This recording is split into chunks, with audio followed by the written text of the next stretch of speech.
semester 3 dengan NIM 1902010777 dengan dosen pengampu Nurse Patiwi Gasril SCAP MCAP.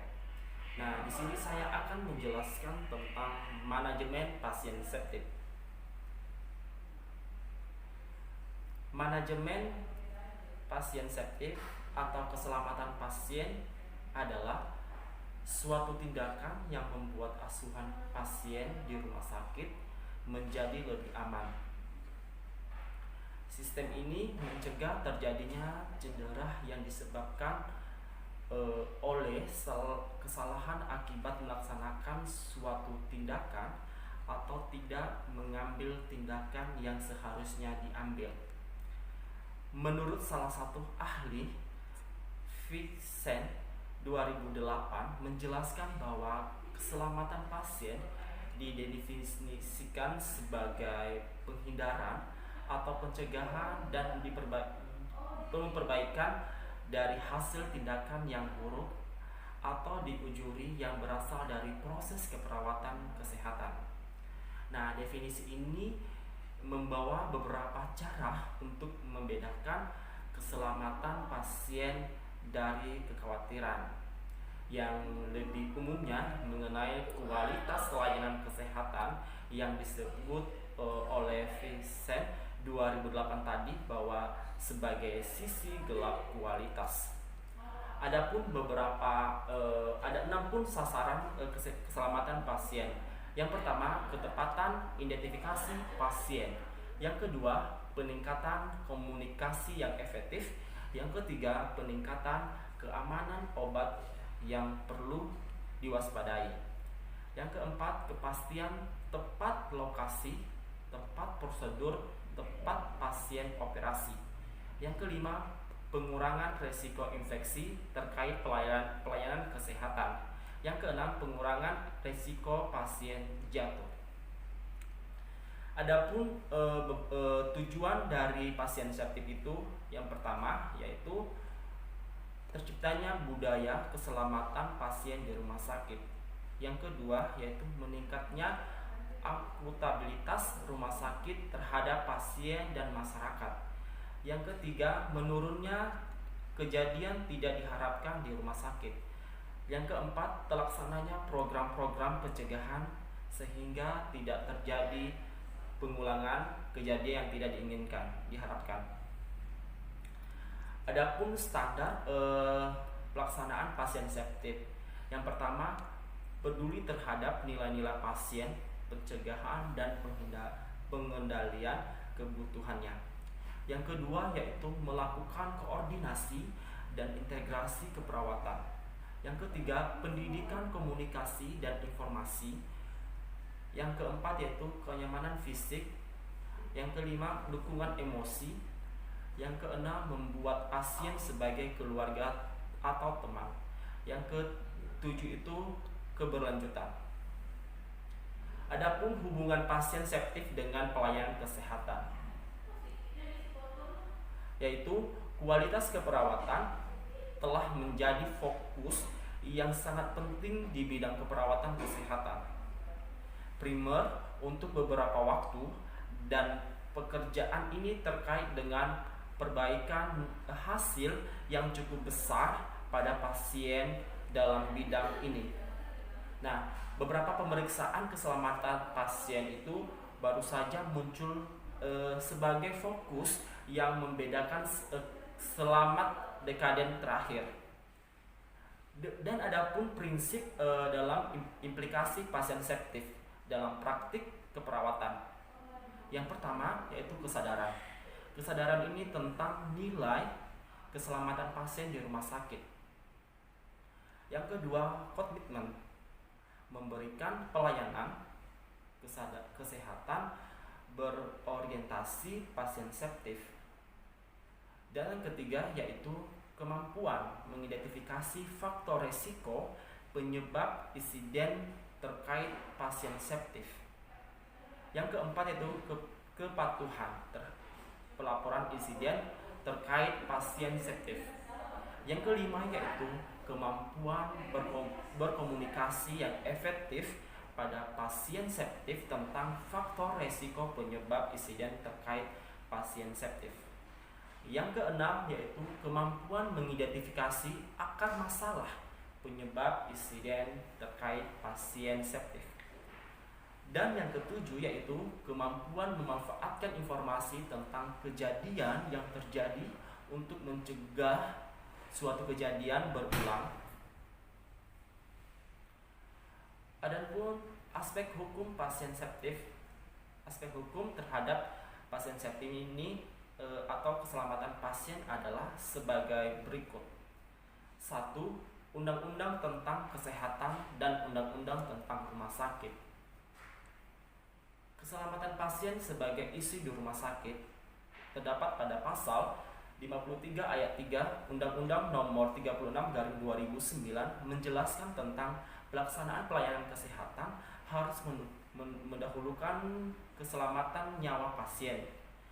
Dan ada juga dalam pasal 36E Undang-Undang Nomor 44/2009 menjelaskan pasien berhak memperoleh keamanan dan keselamatan dirinya selama dalam keperawatan di rumah sakit. Dan ada juga dalam pasal 58 Undang-Undang Nomor 36/2009. Dan ada pun langkah-langkah pelaksanaan pasien septic.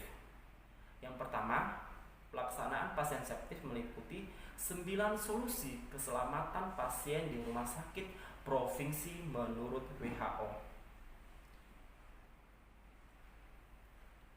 Yang pertama yaitu memperhatikan nama obat, rupa, dan ucapan mirip. Yang kedua yaitu pastikan identifikasi pasien. Yang ketiga, komunikasi secara benar saat serah terima pasien di rumah sakit. Yang keempat yaitu pastikan tindakan yang benar pada sisi tubuh yang benar. Yang kelima, kendalikan cairan elektrolit pekat. Pastikan durasi pemberian obat pada pengalihan pelayanan. Yang keenam, hindari salah kateter dan salah sambung selang. Yang ketujuh, gunakan alat injeksi sekali pakai. Yang kedelapan, tingkatkan kebersihan tangan untuk mencegah infeksi nosokomia. Adapun langkah-langkah kegiatan pelaksanaan pasien di rumah sakit kabupaten. Yang pertama, melakukan advokasi program keselamatan pasien di rumah sakit di wilayah. Yang kedua, melakukan advokasi ke pemerintah daerah agar tersedianya dukungan anggaran terkait dengan program keselamatan pasien di rumah sakit. Yang ketiga yaitu melakukan pembinaan pelaksanaan program keselamatan pasien di rumah sakit. Dan ada juga langkah-langkah dalam melakukan kegiatan pelaksanaan pasien septic di puskesmas. Yang pertama yaitu keselamatan ibu dan anak. Yang kedua, keluarga berencana atau disebut dengan KB. Yang ketiga, pemberantasan penyakit penularan. Yang keempat, peningkatan gizi. Yang kelima, kesehatan lingkungan. Yang keenam, pengobatan. Yang ketujuh, penyuluhan kesehatan masyarakat. Yang kedelapan, laboratorium. Kesembilan, kesehatan sekolah. 10, perawat kesehatan masyarakat. Yang 11 yaitu keselamatan jiwa. Dan ke-12 kesehatan gigi. Nah, adapun sasaran keselamatan pasien di rumah sakit menurut Peraturan Menteri Kesehatan Republik Indonesia Nomor 1991/Menkes/Per/8/2011 tentang keselamatan pasien di rumah sakit. Sasaran pertama yaitu ketepatan identifikasi pasien, dan sasaran kedua itu peningkatan komunikasi yang secara efektif, dan menurut standar SKP 2 ini rumah sakit mengembangkan pendekatan suatu peningkatan keefektifan komunikasi antar pemberi pelayanan. Yang ketiga yaitu sasaran peningkatan keamanan obat yang perlu diwaspadai. Dan menurut standar SKP 3, rumah sakit mengembangkan suatu pendekatan untuk memperbaiki keamanan obat-obat yang perlu diwaspadai. Sasaran keempat yaitu kepastian tepat lokasi, tepat prosedur, tepat pasien operasi. Nah, menurut standar SKP 4, rumah sakit mengembangkan suatu pendekatan untuk memastikan tepat lokasi, tepat prosedur, dan tepat pasien operasi.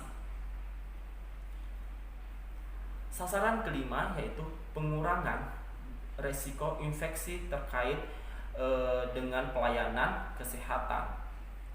Standar SKP 5 ini rumah sakit mengembangkan suatu pendekatan untuk mengurangi resiko infeksi terkait pelayanan kesehatan.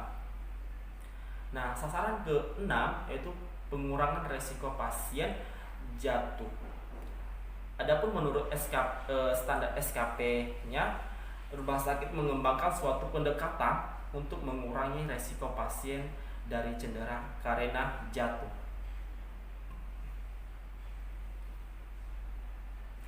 Adapun landasan hukum yang mengatur tentang pasien septic di rumah sakit. Nah, adapun undang-undangnya, Undang-Undang tentang Keselamatan dan Undang-Undang tentang Rumah Sakit Keselamatan Pasien sebagai isu hukum. Yang pertama yaitu Pasal 53 ayat 3 Undang-Undang Nomor 36/2009 menjelaskan bahwa pelaksanaan pelayanan kesehatan harus mendahulukan keselamatan pasien di rumah sakit.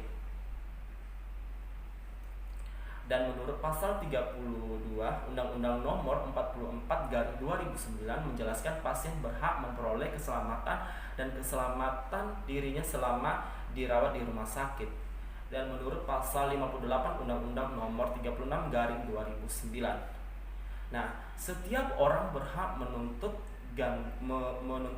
ganti rugi terhadap seseorang, tenaga kesehatan, dan atau pelanggaran kesehatan yang menimbulkan kerugian akibat kesalahan atau kelalaian dalam pelayanan kesehatan yang diberinya. Yang kedua yaitu tidak berlaku bagi tenaga kesehatan yang melakukan tindakan keselamatan nyawa atau pencegahan kecacatan seseorang dalam kondisi darurat. Nah, demikianlah penjelasan saya tentang manajemen pasien septic. Semoga yang saya sampaikan ini bisa bermanfaat bagi kita semua. Bila ada kata-kata yang salah pada yang saya jelaskan, mohon dimaafkan. Saya tutup dengan sekian dan